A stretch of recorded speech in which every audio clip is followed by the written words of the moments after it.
Welcome back to another episode of Speakin Spring podcast. I'm Will here today with Charlie, and Jordan's also joining us today. And we kind of just want to dive into some topics and some strategies that we like to use, during turkey season when we're turkey hunting.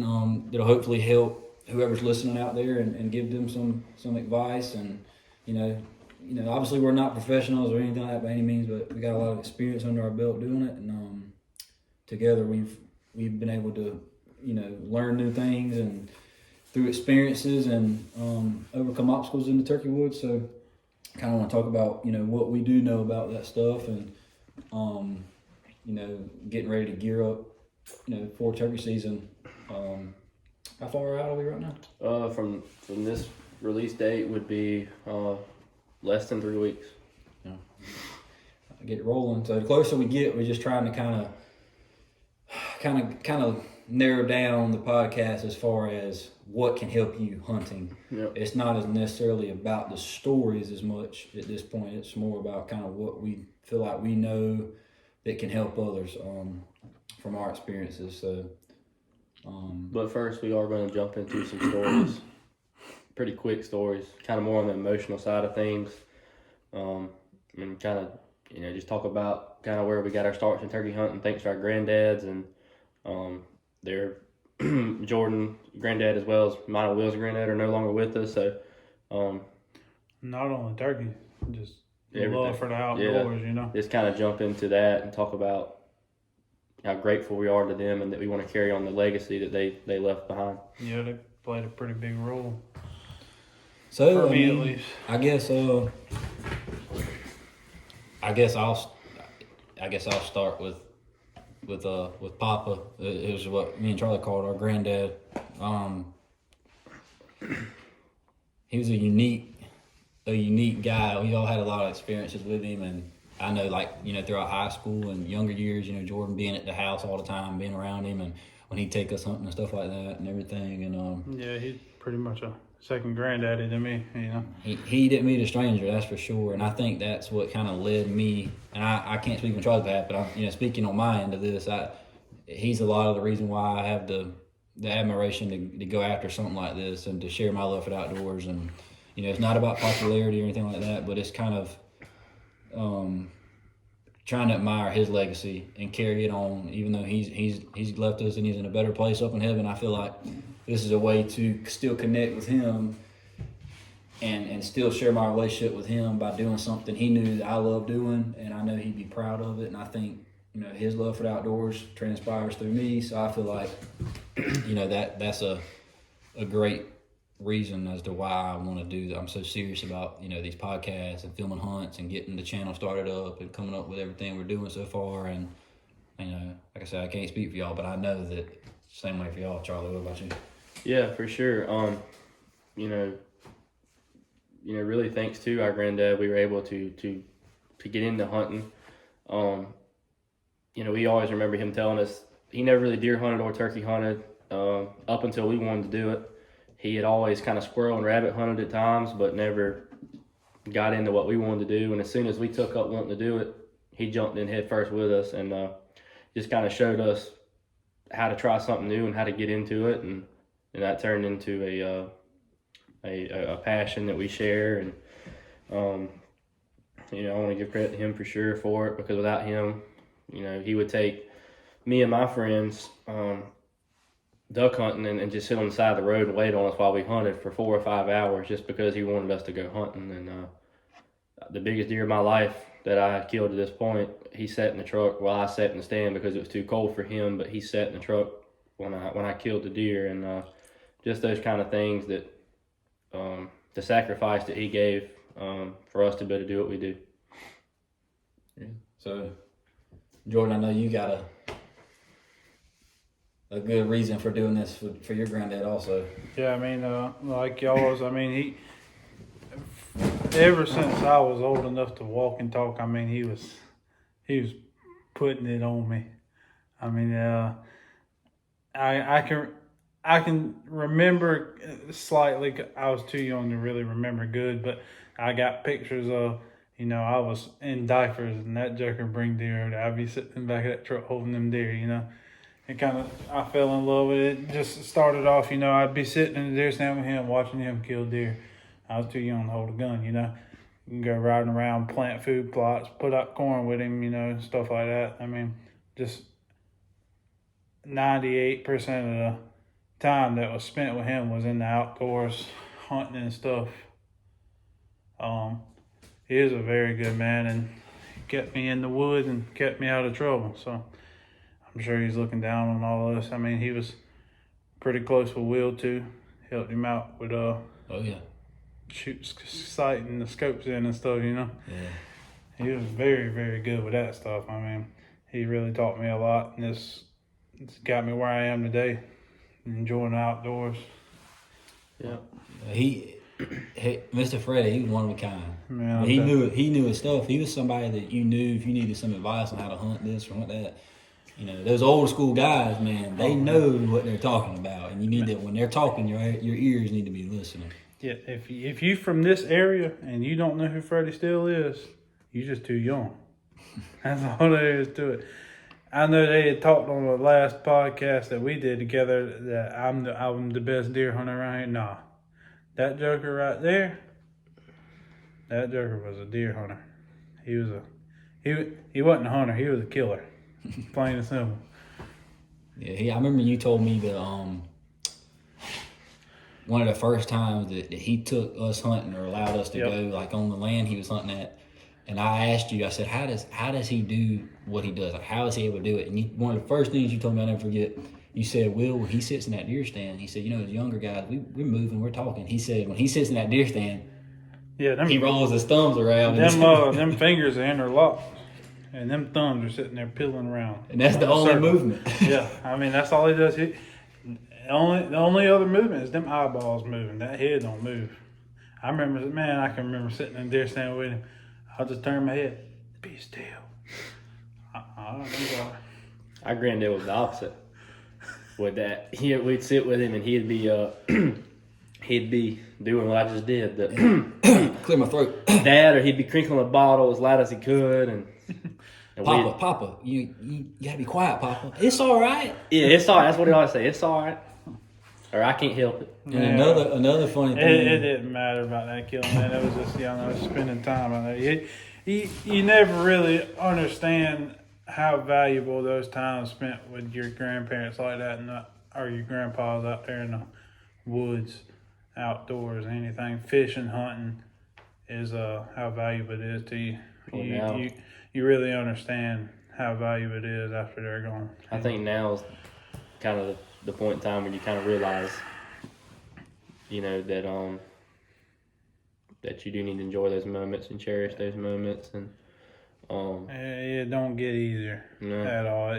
But luckily, we have those memories to go back and laugh and talk about, because that's once they're gone, that's all you really have. So absolutely. Well, that's why we want to do this. It kind of helps us connect with them spiritually, man.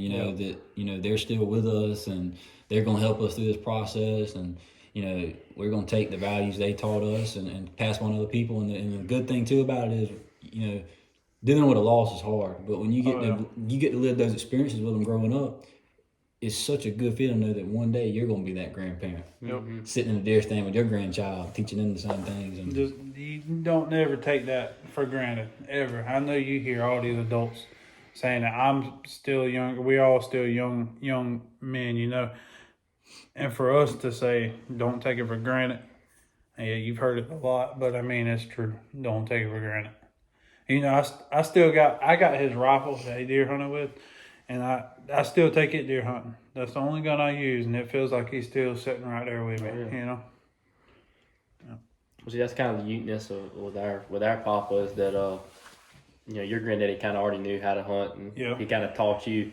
Me and Will were kind of learning with him, so we were kind of learning together and kind of having to go through the process of learning how to do things, and cause some confrontation at times because we kind of had different methods and ways we each wanted to do things, and but what we learned thanks to him, and he was a big Google guy.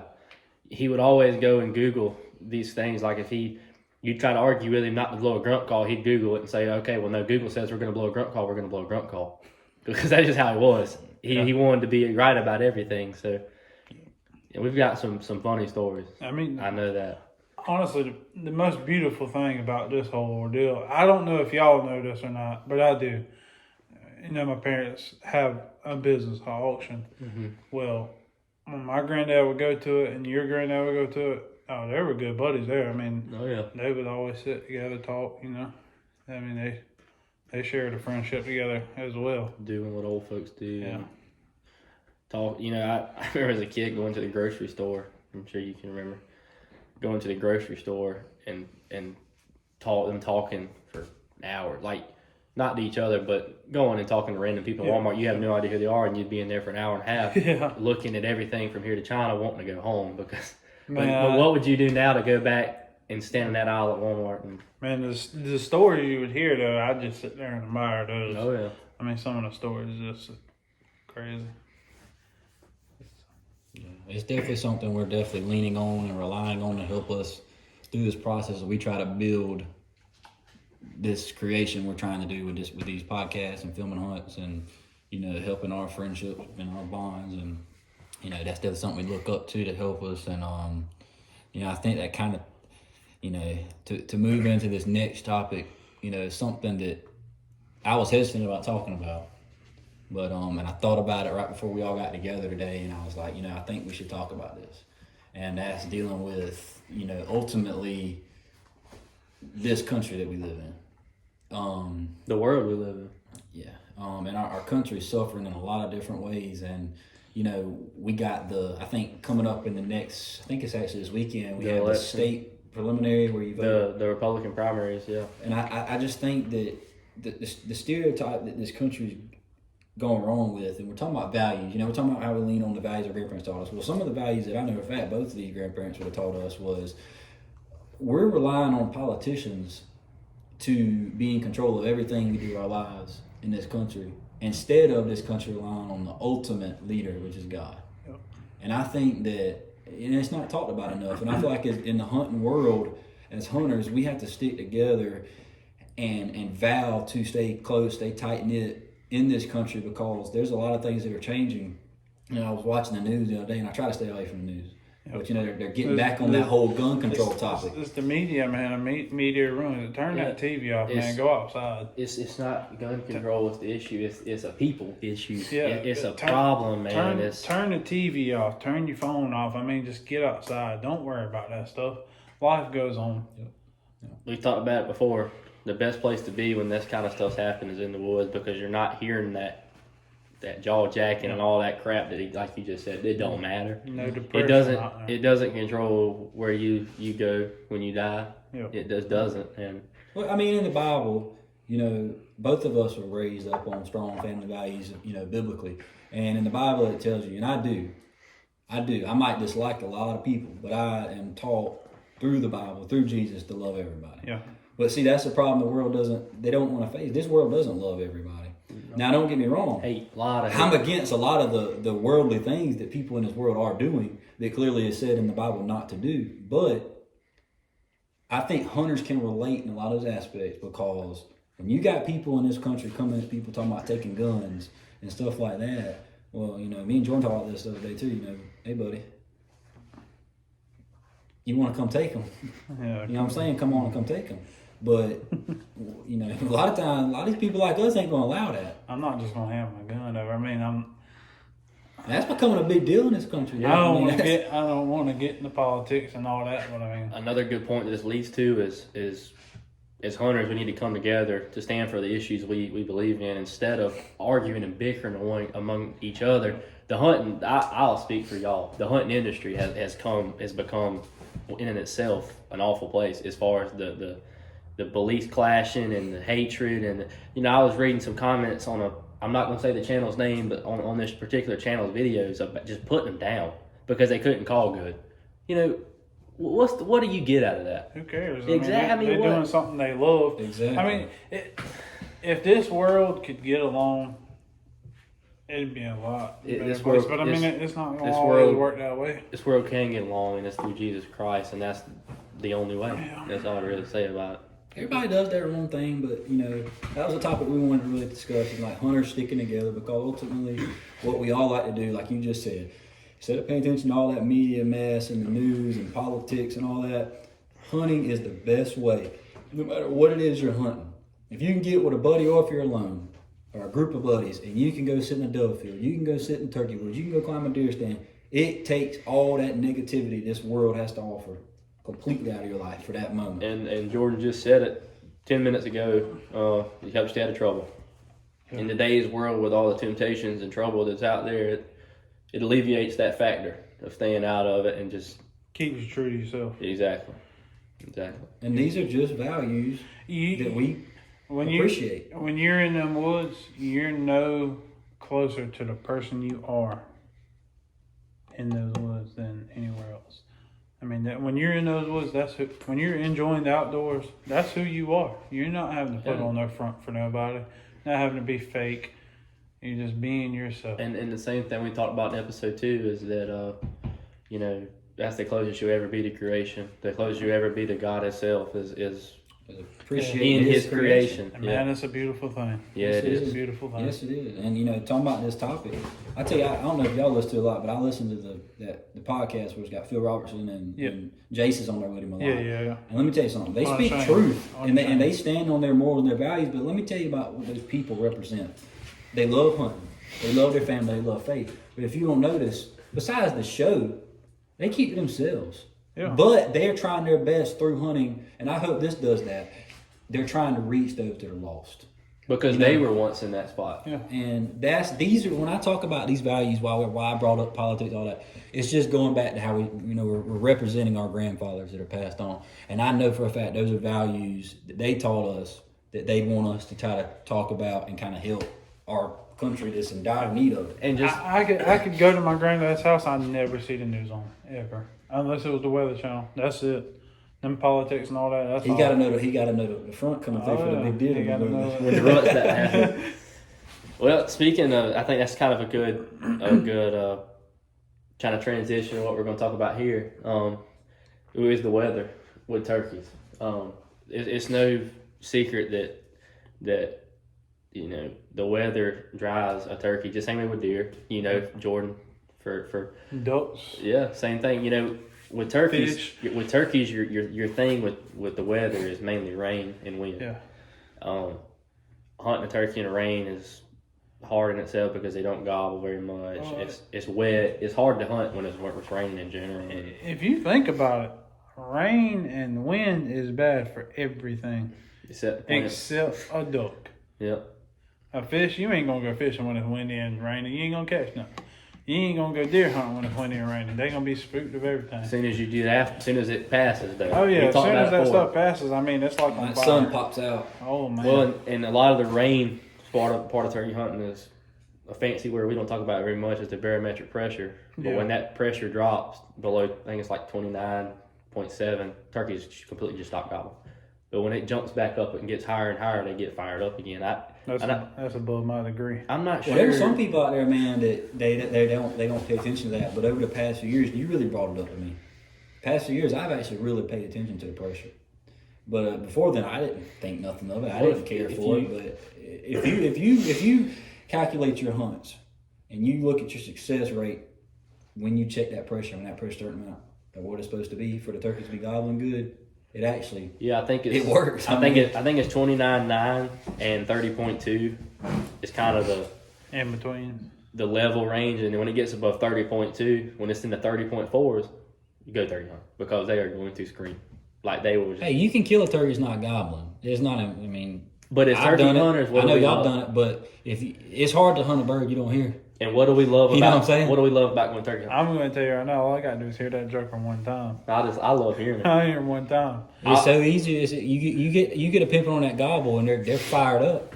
You know how to approach that bird. Yeah, and I'm a very aggressive turkey hunter in part because I just want to call to hear turkeys gobble. That messes me up a lot, but I love it. That's where me and you differ. See, people hunt differently. Yeah. You know what I'm saying? Y'all are both kind of conservative hunters. I like to. If I hear him gobble, I know. Shut your mouth. I go sit down. And he's coming. Let it naturally take its course. Yes. And I'll admit that's probably hurt my hunting more. When I'm saying it, you've killed more turkeys than me. It's probably hurt me more than it does help, but. man, I just love hearing them. Like I can't. I understand that. Ask Will. If I 100%. hear a turkey gobble with an owl, like if I owl hoot and hear a turkey gobble, I'll do it again. Not because I need to hear him, because I want to. I understand. See, some people like to hear I like watching the show. Oh yeah. I love seeing them. Sometimes all that gobbling nonstop, hey, it don't always mean it works out for you. I mean, there's a particular place that both of us have hunted right here outside of town. All three of us. And let me tell you something, they'd be fired up out there every day, and they'd answer your calling, but same place y'all seen a ghost. Oh, yeah. If you hadn't watched that, go check out episode 2. I remember the very first time I ever went turkey hunting out there. This is before I knew about, like, ranges of what a turkey shell can do. Mm-hmm. Man, me and Will was sitting out there, 2 long beards. I'm talking about ropes dragging the ground 50 yards. I thought they were too far. Just walked on by. We just let them walk by. See, those turkeys out there, they'll gobble. I mean, I bet them boys won't do that no more, though. 300 times, but won't come to you. That's just, that right there is a perfect example of a barometric pressure making a turkey gobble, but they won't. Yeah. And another thing is the sun. If you go turkey when it's cloudy, they don't tend to act as right. But when that sun pops out, I understand. I understand what you're saying. I mean, you can go today and they'll be gobbling their head off. You can go tomorrow, they won't. now I will say, we hunted last year. A perfect example. We went one morning, crisp. It was cool, sunny. Pressure was perfect. Didn't hear a peep, but knew they were there. Yeah. Never heard a turkey gobble. Not one time. Some people say, turkey hunting is about luck, and it's not. So to a certain extent, luck helps, But I think I've learned the more I've hunted is, you don't have to be a meteorologist, but if you do pay attention to the weather when you're hunting, it can help you, turkey further, down the road. Turkey hunting's about woodsmanship more than it is hunting. Absolutely. Being a good woodsman is. Oh, and talking about, you're talking about rain. I don't know why I forgot about this when we were discussing rain, but I actually listened to a podcast a while back, and they were talking about how, and it makes sense, that turkeys think, they work like humans. And, a lot of times as humans, when it rains, it limits us from doing certain things we need to get done, if you think about it. Oh, yeah. And usually when a human can't get something done, we stress. That's a natural reaction in our brain, we stress. And they were talking about how rain actually, it stresses turkeys. And then when it quits, you're just like, I got to get this done. It gets them out of their routine. Y'all both know this. This is no lie. I have OCD something serious. And when I can't do a routine, I stress. But then when it comes time to get that routine, man, I'm on fire. It's rolling. And I think that's what happens with turkeys. They get out of that stress and they're fired up and ready to just get going. Yeah, and if that makes sense. Luckily, we're in the 21st century. I'm kind of. I don't know. What are we in 21st century? No, we're in the 22nd century. Oh. Yeah, it's always. Look, I don't know what. Hey, listen now. We all got an education, guys. Don't know. I'm working on it. We don't know. My point here is we're in the day and age where biologists are able to study this stuff, whereas 30 years ago they had no idea why turkey did what, and now, luckily, we know some things. Back then, when they didn't know what turkeys did what, I mean, that's some of the back then. That's some of the best hunting there ever was. Man, what I'd give to be able to just go hunt back there a month, just for a month back then. In the 90s. Oh man, think some of that old camouflage on. Oh like man, go out there with a red old box call, red plaid shirt, like the Indians, and actually fan a turkey. Get down in them stumps and barrels and stuff like they used to do. And we've talked about, speaking of, we're kind of back on the hunting thing. We've talked about barometric pressure, but another aspect of pressure that messes with turkeys is hunting pressure. We know all too well because there's certain places we hunt, other people hunt. And man, these turkeys are hard. And by pressure, make it known that you're talking about trespassing. Yeah. And poaching and, And going out there and calling at a turkey 7,497 times when he needs to be called at once. And we've kind of, not to be cocky about it, we've kind of learned when we go to certain places that we're talking about not to call as much. And that's kind of something we're talking about as far as strategy goes, is when you're hunting pressure turkeys, whether it be public land or private land, tone your calling down a notch as far as sound, volume, and be different than what they're used to. Yeah. You'll throw them off. Now, if you hear a hen, this is a good thing to talk about. If you hear a hen that is cutting loud and she's fired up, then mimic her. But if you don't hear any hens talking in the mornings, be real soft because they're talking, but you don't hear them. And they're there, and talking about pressure and how to call, when to call. I heard Will Primo say one time that, you think about turkey hunting, they talk about educating this, educating that. And he said one time, allow the turkey to educate you. Mm-hmm. Don't educate the turkey. Yep. Amen. And I mean, I heard that and I was like, you know, it's like, wow. Because the more you hunt, whether it's the same bird for a whole season or if it's year after year after year, you hunt all kinds of birds, they're going to teach you what you need to know about how to hunt them. But if you go in like you talking about and you yap, that bird never gobbles. The bird is terrified to come out in the open. 9 times out of 10, he sees you. Spooked.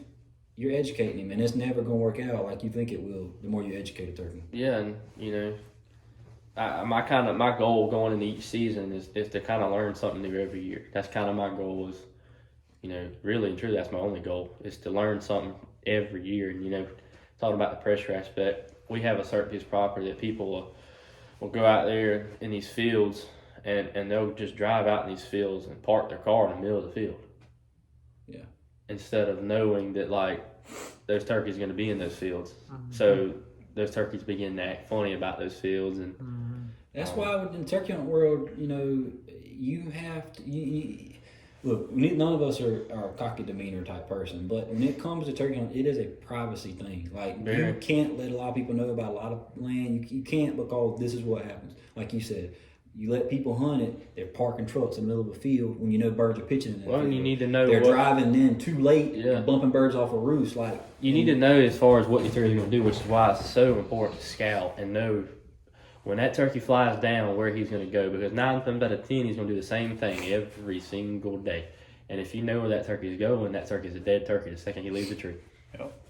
And I think, you know, like we talked about hunting field turkeys, I think that's something we've got on new we can get into to talk about. I mean, a lot of people don't like it, but I think that if you know how to, if you can strategize a plan together, it won't be as hard as a lot of people make it out to be. I don't think. I mean, one of the birds I killed last year was in a field.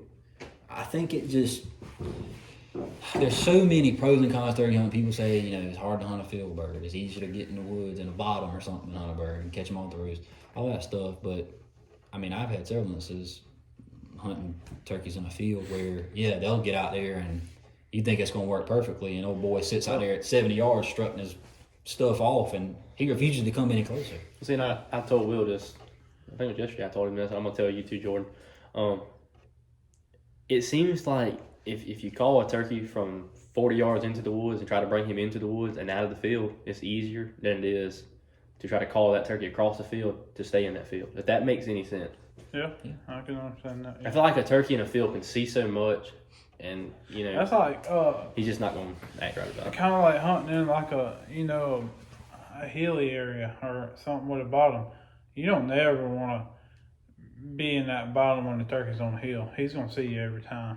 And we've heard that a lot. We don't hunt a lot of terrain. You get on top of that hill and he's in that bottom of it, he's done for. They say a lot of times in this, you know, and I don't know because I've never had it happen, but they say you can't call a turkey down a hill, but you can always call them up. If you're hunting like, you know, North Georgia. He can just see a lot more from up there, you know. Their vision already amazing. That's what they rely on. When they come up that hill, they're not really knowing what's on the other side. And as soon as they pop up on that hill, there's your shot. Yep. And they don't really know what's happening. And I think that's kind of what that is, what that kind of boils down to. Yeah, I mean, I've had several instances hunting turkeys in the field, you know, and I just, it's all about how you play it. And I think sometimes it's going to go in your favor, sometimes it's not. But, you know, if it's a big enough field and that sun's hitting them early in the morning or any point of the day, if there's an old mature Tom out there and he's strutting his stuff, right, and he's got his hens with him, I mean, a lot of times he's not going to budge. I mean, right place at the right time. And I'll throw in a story right here. You know, you can kind of talk about it too because you were there with me. Turkey I killed, man, this will be 3 years ago now. You on Utah? Yeah, we it was 20 degrees and it was blowing 25, 30 mile an hour wind. I mean, it was awful. You couldn't hear nothing. We got out the truck and pretty much immediately said, okay, let's get back in the truck because we weren't going to hear nothing. I mean, there's no point. So we let the wind off as the sun kind of popped up and kind of watched these fields and started easing back out and kind of got down close to the entrance of the field. And we seen it. We actually bumped a turkey. So we kind of knew then, okay, well, they are out here. They're in these fields. So we kind of, at that point, luckily we seen the turkey, and it kind of allowed for us to slow it down. Okay, we know they're here. Let's slow it down. We walk around this field, and we're not in the field. We were on the edge of the field, and we got about to a corner, and I looked behind me, and Will and another one of his good buddies, they were piling in the woods behind me. And I had no idea what was going on. I mean, I think Will even said, Charlie, get in here, like get down. I didn't know what was happening. Next thing I know, Will's crawling out to put decoy out in this field, and I think somebody purred on a slate call one time, and they hammered, and they were 40 yards. And I watched this hen, she ran to the decoy, she got nervous, but those longbeards were coming, and they marched into the decoy, and they were killing. Took, 30 seconds? And the thing about that field hunt, like I said, if you can find something to help your advantage, when we were tucked behind that bend, and all the turkeys saw when they pitched down in that field, we already knew. And this is another thing: if you're hunting field turkeys, if you know that field is consistently birds are pitching down in it, your chances are better. Yeah. And that morning we knew that birds go to that field off the limb, but being tucked around a bend like we were, when those birds pitched down, all they saw was a hen sitting out there, and in their mind it was like, okay, we don't see anything because we were behind the bend. All they had to do was come around that corner of that bend, and it was over. Game over. It was like right place at the right time. It just worked perfectly. It couldn't work any better. And like I said, it's about knowing. Yeah. If you know, I remember me and Jordan went on a hunt in Holly Hill. Was it last year or the year before? Year before. When we went and got on the back of that field near the back of the property, and it was cold that morning. But I'm trying to remember. It was an instance where we didn't know. It was like the opening weekend, I think, and we just didn't know. It was actually opening day. We didn't know if they were going to actually pitch in that field, and we heard a couple gobbling. Mm-hmm. But we set up in a field, and turkeys flew a different way and went to another field. And that's what I'm talking about. Like if you that's the same day that gobbler snuck up behind us. Stuck up behind us later that day. Yeah. One of the same birds, I think. But that's all I'm saying. Remember how that morning we just went in there kind of blind and said, let's get in this field. We know they're around. It was so far away. I mean, we couldn't do no scouting, And if he would have come out in the field, I mean, he's got to work all the way across that field. He's got to truly be committed to coming to the decoy. Yeah, and kind of on that topic is, when it's windy or whatever, you can always count on a turkey to be either in a bottom where he's out of the wind, where you can hear good, or he's going to be in a field where you can see. And same thing with rain. You can always count on turkey being in a cutover, a food plot, or a field. If it's raining, if you've got an opening on your property, they're going to be right there. Mm-hmm. They're going to hit the ground and get out of those trees that are dripping water, get in that field and try to stay dry. And as soon as that sun comes up, they'll be out there all day, just getting dry. And that's kind of the only time you can ever count on turkey unless you know that they're going to be in a field, is when it rains, because they always go to a field. Yeah. And with that, I think, we can move into, we wanted to kind of talk about, hunting early season birds, compared to late.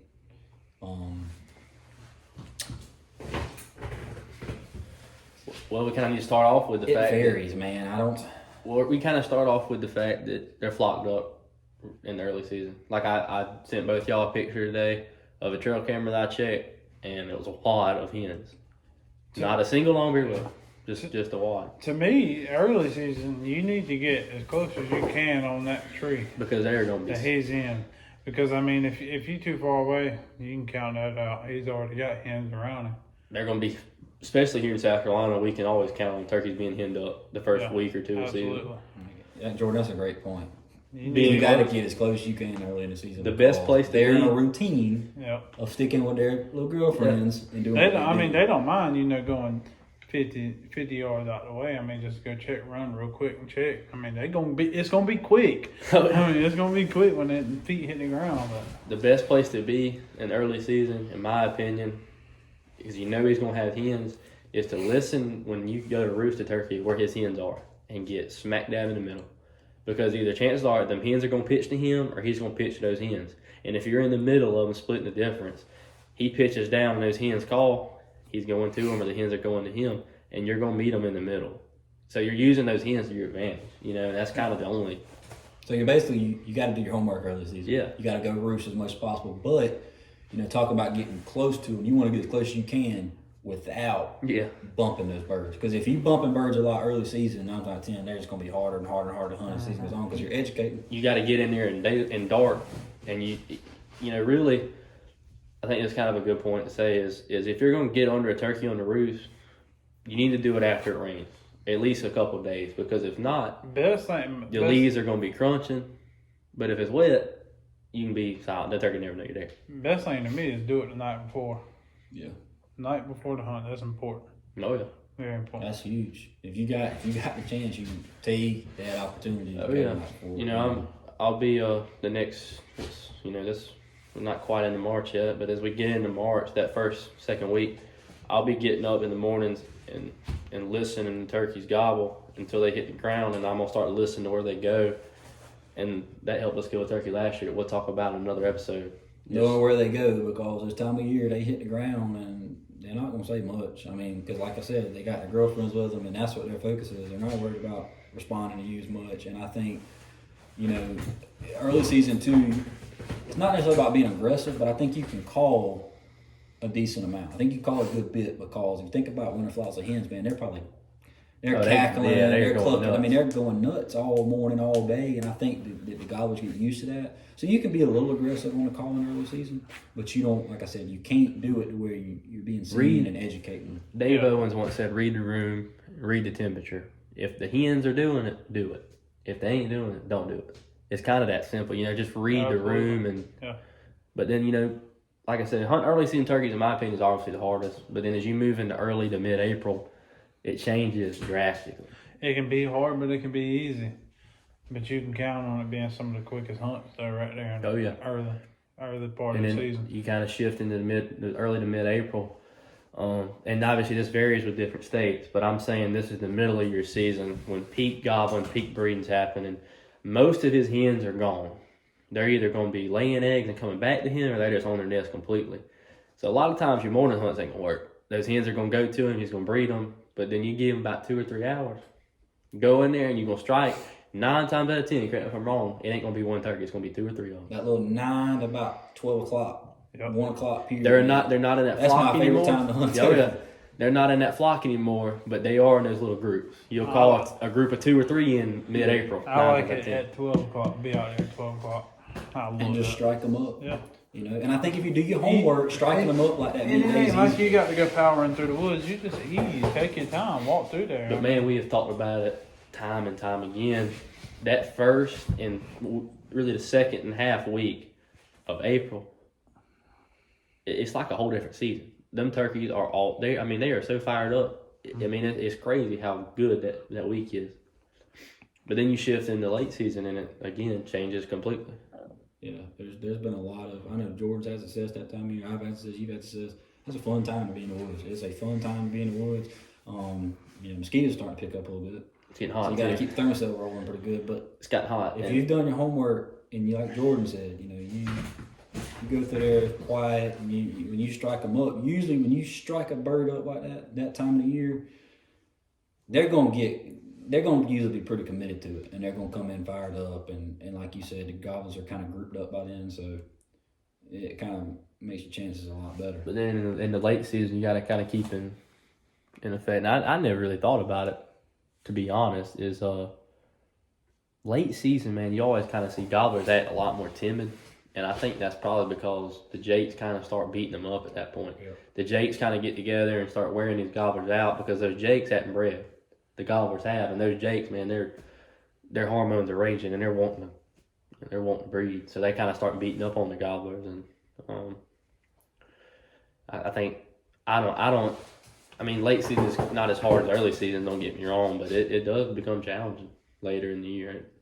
If it gets hot, it really does get hard. And once it gets above 82, 83 degrees or higher, later in the year, I think your chances are better of sitting on the edge of a field, and kind of just trying to get, doing your homework, kind of seeing their route they travel and just hoping they're going to come along and you get a chance at them. I think that's always helped me late season. Speaking of doing your homework, something we've kind of had to adapt to the past 3 or 4 years is hunting turkeys on a place we ain't never hunted before.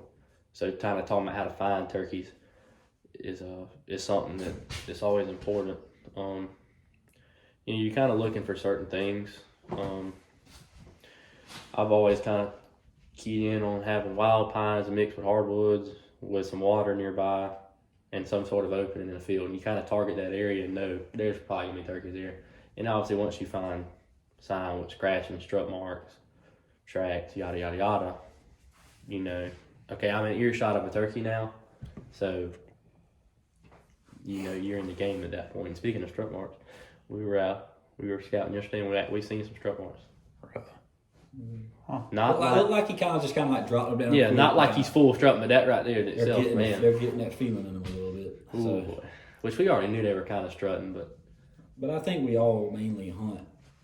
And I mean, throughout the lower part of the state, I mean, pretty much all terrain is the same. You got your swamps, your creek bottoms, stuff like that. You got your pine forest and all that.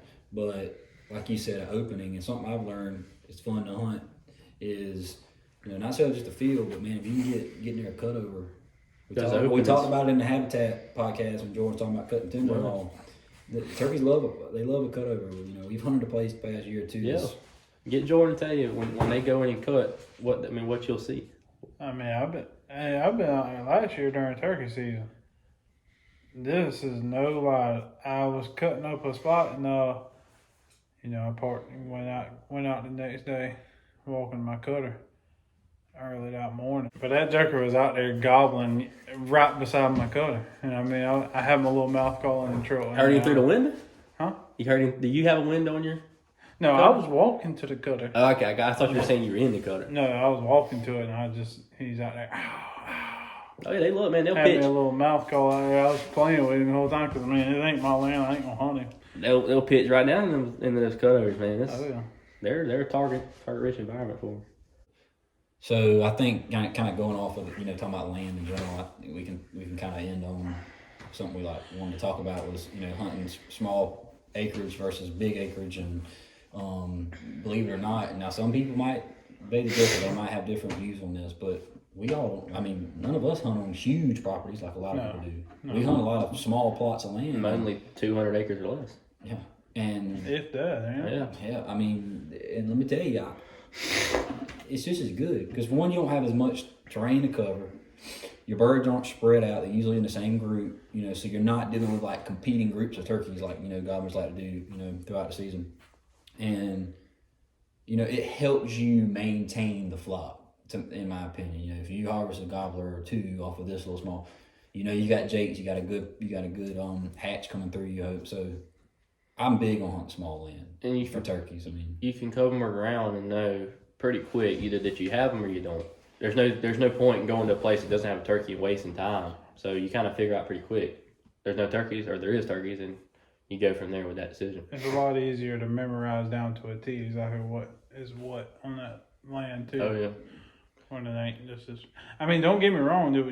These people that's got bigger lands, bigger tracts of lands, they definitely got more opportunities and more places they can go. But I mean, it's to me, it's a little bit easier. It's more about what's on your land and not how much land. Yeah, absolutely. I mean, you know, it's nice to have a lot of land. There's nothing wrong with it. But to me, I mean, if I could have a lot of land, I would. Oh yeah, but yeah. I mean, I think I like to have a lot of land for turkey hunting in the sense of, okay, I got a 50-acre plot here, I got a 200-acre plot here, I got an 80-plot-acre here. Yeah. Instead of having a lump sum of 3,000 acres in a club or something where, for one, they're being pressured a lot, and two, that is a lot of land to figure out. We've talked about this regardless. It's kind of a funny thing, but regardless of how much land you have, bet on them being on the property line. I don't know what it is about a turkey. Them jokers know a property but line. Man, they are always on the property. They'll roost on the property line. They know. They ain't stupid. They looking down on us like, okay. I think okay, like the place we were just talking about. I think them jokers got Onyx on them iPhone. Yeah, you got that Onyx app. Speaking of, man, we all three use Onyx, man. It is a great tool, especially from public land. I actually use it for work. That's what I use for work. But I mean, you going in there and pinning some turkeys to keep in mind? I wish, but if it was my land, I sure would. But man, you know,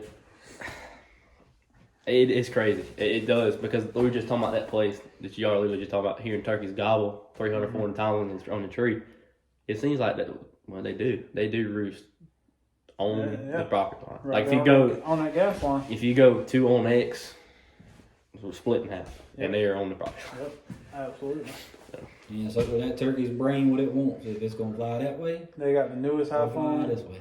They got that newest iPhone with that Onyx, baby. Yeah, sometimes I think the turkeys have us. They got us in there find my iPhone, Oh yeah. and so they know. Hey, Jordan's hunting the gas line Wait, today. Hey, Bob.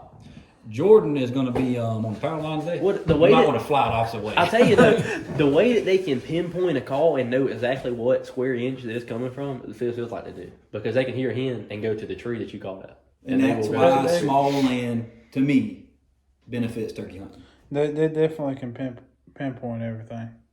Yeah, I mean, they are some for an animal that's got such a small brain, man. They are very, very. they whoop that smart. tail, each one of them. Oh my God, they're more than I like to admit. And we were talking about those turkeys. But it makes you hungrier for more. Oh, yeah. Those turkeys deciding which side of the gas line they're gonna fly down on. Like I said last time, you'll be swearing up and down. You ain't going, I ain't going no more. You be out there. But in a hey, couple that hours. we were just talking. If turkeys either fly down on one side of the gas line or the other, 9 times out of 10 they fly down on the other side of the gas line. Oh yeah. I don't know. If I've seen very few. I mean, we've hunted at this particular property probably. I'm gonna throw a number out there 500 times throughout our life, and I've probably laid eyes on turkey like twice out there. Where? The place out. Yeah, It's because you know they're all out there. I've been out there a good handful It's like myself. them turkeys know. I'm telling you, it's like they know what you're doing. I've seen them twice. But I mean, the craziest. I didn't get to tell this on the last one, but the craziest little hunting story.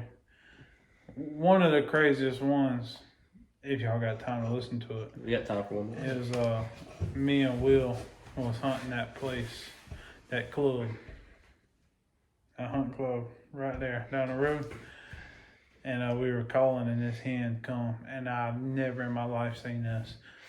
In my life, this hen was strutting like a gobbler. Yeah. Really? Yep. It was blowing up, and I'm talking Really? probably tail 15 fan, yards. I've seen videos of it, Yeah. but I ain't never. She come in there mad too. She was making a little purring noise like she yeah, was. she was sitting there strutting. She had her wings blowing down up. and everything. She looked Like like a Tom. I about shot her. She, Now, have you ever heard videos of them gobble? yeah, the They'll little be like, babies, the "Oh." little hens. Yeah, I mean, yeah. the little chicks. You ever heard the little chickens do it? Yeah, but I'm talking about like full-grown hens. They'll get mad and they'll gobble. I've never heard that. Yeah, they'll gobble. Like it sounds like a turkey gobbling, but it's more like a hen tone or whatever. It kind of sounds like a jake. Huh. Yeah, I mean, But yeah, that was the craziest thing I've ever seen. I've never heard of anything like that. She was blowed up yeah. like a Tom. We didn't even know. We will talk about this probably 5 years ago. We didn't even know the jake yelled. But if you ever hear them jakes, they sound awful when they yell. I guess. Yeah, but they do yell. For the longest time, is because It's like they're caulking or something. It's like that's Call. no, that not at the time. I ain't never killed no turkey. I never knew much about it. I didn't know a gobbler would sit there and cluck if they were scared. I thought only hens did that. I mean, Sometimes it's so hard to differentiate the that sounds a cluck and a put. Like it's hard to. You're thinking they'll come in there, and you're that like, turkey done seen. he's seen me, and then he keeps coming. I'm like, Yeah. Yeah. is something wrong with him? Why is he still coming? Oh, okay, well that bird's. That's why a lot of times I heard Will pretty much say a lot of times if he's clucking, you need to be purring because it kind of gives they're clucking but they're also relaxed, so it kind of balances it. Or Or they're relaxed, they're purring. if I do cluck, it's more like a what they call a bubble cluck. It's more like a whiny noise, not like that. It's more like Yeah. you know what I'm talking about. It's a little bit of a different noise. Yeah, well, with that crazy story, I guess we'll be wrapping this episode up. It's kind of like I said, we want to talk about our knowledge, what we know, and what kind of benefits us when we're hunting, where we're hunting, and how we're hunting, And talk about the car to cut you off, but talk about the family tradition and the family spirit that goes along with not only our lives in the past but now. Yeah. We all consider each other family, and we We ain't got much longer. It's getting close. Boy, is I it. can't wait. Oh, God, I boy. can't wait. can't even hardly sleep at night thinking about it. But I got a good feeling it's going to be a very good year for us. I hope. A very good I year. hope so.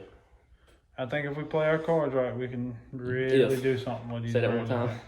If We play our cards right, that's going to have to happen. it's getting closer and closer. It's always a good thing when the leaves start changing colors and turkey season's rolling around and got baseball coming up. So what will pretty much say? When the leaves start to change, the turkeys start to The gobble. old wild turkey goes to holler. Yeah. so And I only know When that the because I used leaves to. begin to change, turkey goes to gobbling. Boy, I only know that because I used to watch that video on repeat about this time of year. And just, I used to wake up to that. the old truth, the Primo's Which truth is intro. that? Because we used to watch it before the night before opening 25. day. That was our tradition. I Every wish year. I want to buy that CD just And to watch hey, it. Like this kind of ties into it. Sorry to keep talking or whatever, but Randy, Papa, boy, he hated that thing. Because we played it every freaking night. Yeah. And boy, he'd wake up and he'd be mad that thing. I'm gonna look at getting that whenever we go to that other block and stay at that little thing we can watch at night for, like old times. Bringing Yeah, Xbox or nice. PlayStation. Yeah. So I'm getting the chills just thinking about it. we're getting closer to it. So I'll grill us some good food, man. oh yeah, Big Red's food's top Are notch. y'all gonna see it? Y'all gonna see it? So I guess that'll wrap this one up, and we appreciate y'all for listening and keep following along if you can.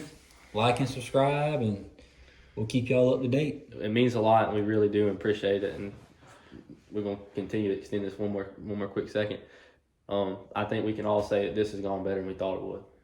Oh, yeah, We don't have absolutely. 1,000 people viewing these videos, but the 100 views that we get on these videos, it means the world. It really absolutely. does. And we're actually, keeping it going. Yeah. We're not just.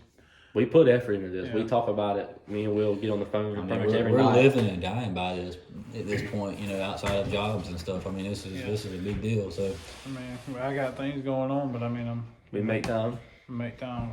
I'll we always enjoy make it, time man. for the wild turkey. We enjoy it. I don't remember what that's saying. It's absolutely fun for sure.